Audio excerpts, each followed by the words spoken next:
fines for my parole, $776. This is all your parole. These are all my parole fines for supervision, all my fees and everything. Does this mean you're done? We were sitting at breakfast. That's really good. So this is like your freedom certificate. This is my freedom certificate. I just happen to have it with me. No kidding. Yeah. Wow. That's it. Balance due. 0. I owe nothing That's really cool. after a life of crime and drug addiction. When I walked into that courtroom, they shackle you. I hadn't shaved in a couple of weeks. Looking bad, looking broken. When I walked in, I saw my wife. She wasn't my wife anymore. She had already divorced me in the midst of all this stuff. And so why she was there, I have no idea. But she still loved me. We had kids together. She still loved me. He sentenced me to 2 years. He dropped the gavel. And I'm like, oh my gosh, my life is over. That was it. I was done.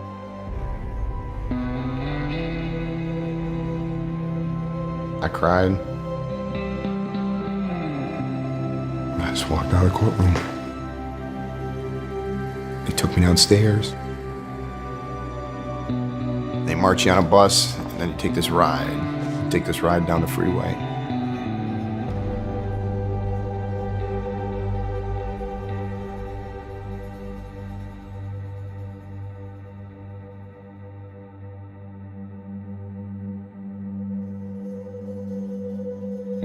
And there's a noise that you never forget. When the bus drives in, and the gate shuts and it's real slow.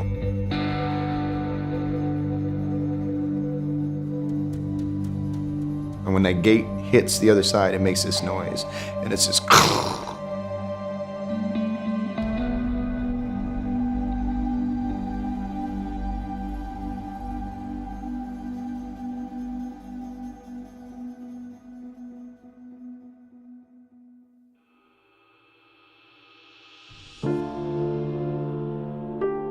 I'm the youngest of 9, so I was kind of left to fend with my brother for ourselves. My parents, they did drink a lot.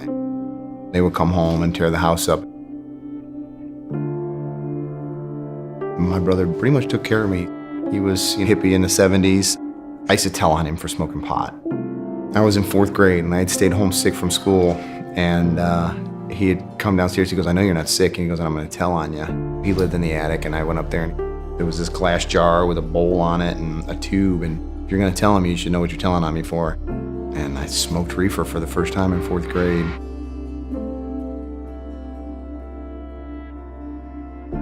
It kind of just snowballed. Started doing LSD, then I started selling it. I started freebasing and realized that I loved it. By the time I was 21, I had been to treatment a couple of times. Within 6 months, I was full-on junkie again. I met the girl that I married, the mother of Riley and Maddie. I hid it from her until I disappeared for like 3 days, and she didn't even see it coming. She was a nervous wreck. My desire in my heart is to help people, so when I see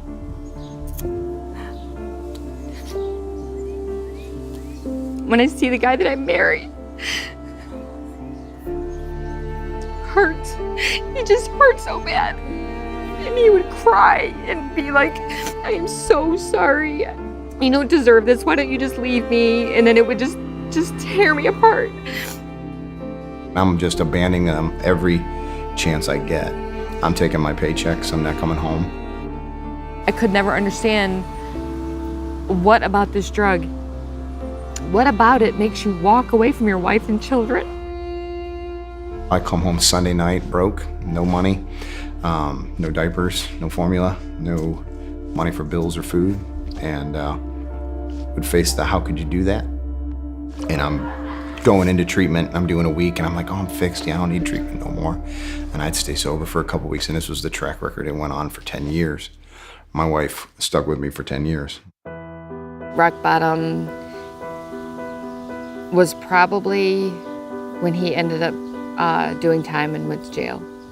And that's when I finally had gotten out of my mom's house, lived on my own, was working, paying my own bills, and moving on. I was done. Got in enough trouble to see a judge again, and there was no, I can't give you any more chances, Mr. Bradford. We have to incarcerate you, and hopefully that will be what you need. Good luck to you. And that was that. And so I went to prison. My wife divorced me. I came out. I'm getting high again, but I'm not just getting high a little bit. We're bordering on overdose just about every day. Every time where your mind's a little bit clear, we haven't gotten high in a few hours, you're thinking about the kids that are at home in their bed, missing their dad. It's crazy. And so you dull it. And it's a cycle. Inside you pray. You're like, I want to live.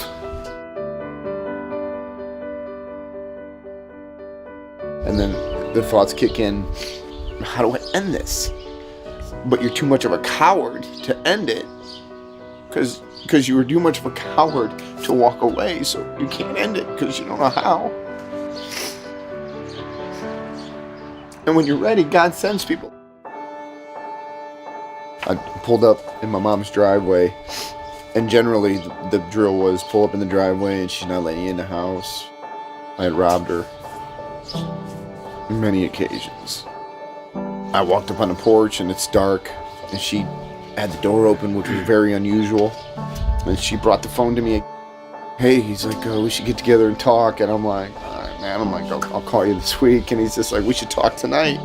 I'm like, I don't have any gas. He's just like, I'll come to you. I'm like, I don't have anything to say. He goes, that's okay, you can listen. And that was it. He showed up. We talked for hours. Heart and love and tears, and we cried together and we laughed together. And for the first time ever, there was some man that didn't want anything from me but to see me get healthy. And I felt that. Greg knew that he needed something supernatural in his life. He'd been through all the programs. He just sewed into me every day. We broke bread together. We ate lunch together. He would drop me off. And when I got paid at the end of the week, he would give the money to my mom. I took a risk bringing Greg on and letting him work with me. This transformation thing way inside, it's a hard thing. So it's a condition. I heard people telling me, hey, you know what? You don't know how many times he's done this. I heard that. I did it in faith, and faith and risk go hand in hand. I just focused and said, I don't want to do this anymore.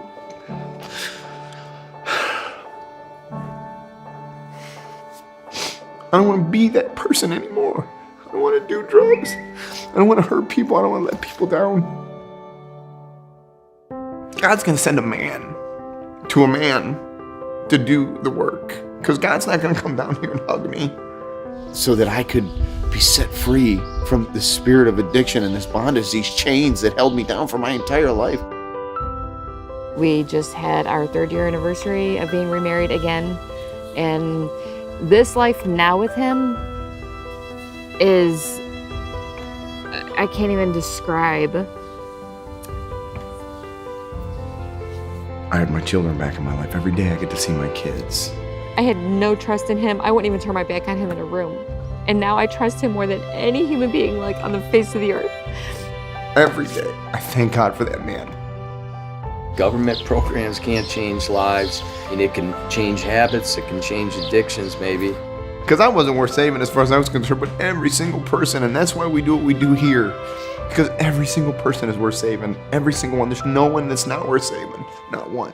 I came from a place where people getting shot was the norm. and poverty was the norm, and people not having shoes sometime, to a person that owns a business and able to bless other people. It just shows me repetitively that anything is possible. They're looking for hope. They're looking for a change. There are people that don't know any other life because it's been passed down from grandparents to parents to children. And instead of people running from it, we should be running to it. Nobody is willing to take a risk to bring a solution. And I know what the solution is. Back in 1924, when this building was built, they thought they were building a school building. Little did they realize that they would actually be building a church that would house a treatment center for people that were homeless and addicted to drugs. This is where we're thinking about actually housing the homeless, but you can see that it's going to take a lot of work. So you don't have to live this life no more. Come on, you don't have to live under this bridge no more. Come on, you don't have to be beat by your husband no more. You can come here, okay, and you can get the love and the attention and the treatment that you need properly. They're going to know that they're coming to get loved. It's not going to be just a place to bed down. It's going to be a place to come get loved and a place to get on their feet, because they're going to work with us to get us back to being productive members of society, paying our taxes, living in a house, having a family. That's the American dream. The dream is this. I know where I came from. I know that had maybe there been something like this for me to go to in the area, maybe, just maybe I could have got cleaned up and helped a lot earlier.